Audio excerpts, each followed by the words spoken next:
Okay, y'all, so I'm about to put up a list of every planet that's in retrograde right now, the energy or aspect of life that they affect, and the date that they go direct. I want you to screenshot this list, and then I'm going to explain to you why all of this is important. Here is the list. Now screenshot it, screenshot it, screenshot it. I said screenshot it right now, screenshot it. Okay, you got the screenshot. Now, the reason all of this is important is because, as I always tell y'all, retrograde is the illusion. It's an illusion that the planet is moving in the opposite direction.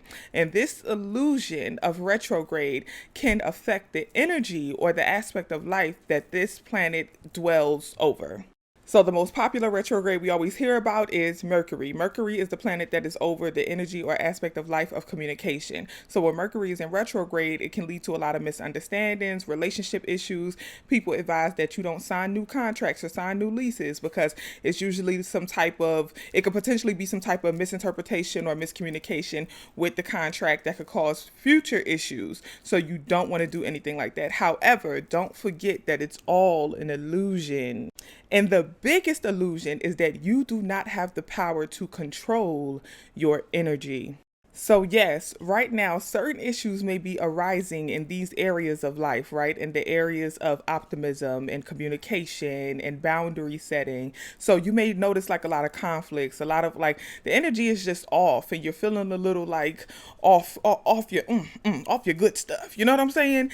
But what it is it's an illusion. And again, the biggest illusion is that you don't have the power to control your energy. All you need to do is just kick up your wellness practices, kick up your meditation, kick up your prayer, kick up your communication skills, every aspect of life that you may be struggling in right now that could be potentially affected by this retrograde. You just need to kick up your wellness practice in that area. Control that energy. Do not allow the retrograde of any planet to trick you out of knowing that you have the power to mind your wellness, to mind your energy. You have that power.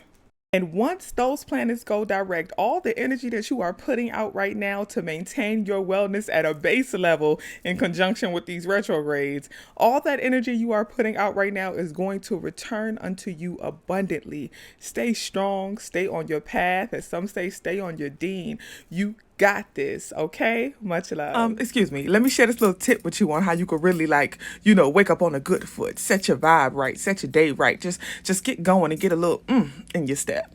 Now you can't start today, but you could definitely start tomorrow. When you wake up, before you open your eyes, literally, before you even look side to side, look around, look at your phone, anything, before you even open your eyes, soon as you get the unction that you awake, eyes still closed, you got the unction, I'm awake. I want you to say 3 I am mantras. It has to be 3 positive I am mantras back to back. I am well, I am well, I am well. Or I am peace, I am peace, I am peace. Or I am light, I am light, I am light. I want you to challenge yourself that you cannot open your eyes until you say 3 back to back. And what this does is it really shifts your vibration. It disciplines the mind and prevents it from having a lot of anxious, intrusive thought. And it also just elevates the vibration. So discipline and elevation. Who's a historical figure that people never talk about? So there are a couple people I want to name. So I'm just going to say their names and just give like a quick why.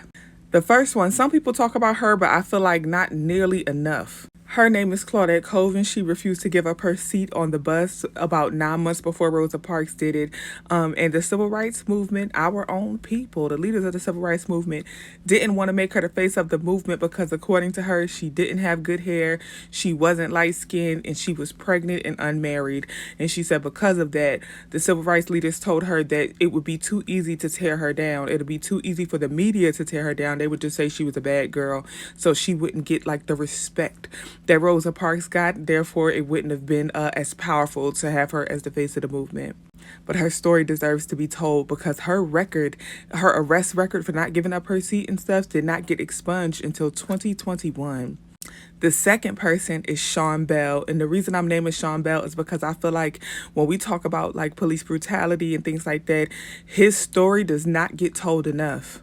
He was unalived by the police the day of his wedding. He was leaving his bachelor party, and allegedly the officers tried to stop him and his friends, but they did not identify themselves as officers. So it's nighttime, New York City, and him and his friends are just thinking that this is some people trying to stop them, telling them to stop, and they're trying to get away from the situation. They get in their car, and the police just riddled their car with bullets. Over 50 shots. And I feel at the time, his story specifically, I can only speak for New York, but specifically in New York, his story garnered a lot of emotions because, again, it was the day of his wedding. Him and his fiance had a young child, and this man was unalived the day of his wedding. Of course, there were virtually no consequences. I feel like his story deserves to be told and named more. And the third person I want to name is Phyllis Hyman. Phyllis Hyman was a singer back in the day. She was amazing. She had a powerful voice. Phyllis Hyman also struggled with mental health issues, and she tried to bring that to the attention of the media and talk about how the music industry had an effect on her mental health, but nobody listened. If you go back and search on YouTube, there are a series of interviews where she's talking about the music industry and how, it's really like plaguing her mental health, and a lot of it just fell on deaf ears. Phyllis Hyman ended up unaliving herself. And I find that interesting because now mental health is like the popular trendy thing to talk about within the industry. But what happened with Phyllis Hyman? Now, this one is a doozy, but Jonathan Jackson, please read up on Jonathan Jackson. He's the little brother of George Jackson of the Soledad Brothers. He ran down in a courthouse, freed 3 prisoners. They held a judge, DA, and 3 jurors captive. And he did all that to demand that his brother and the Soledad Brothers were freed. It's a wild story, but it's history. I could do this for days.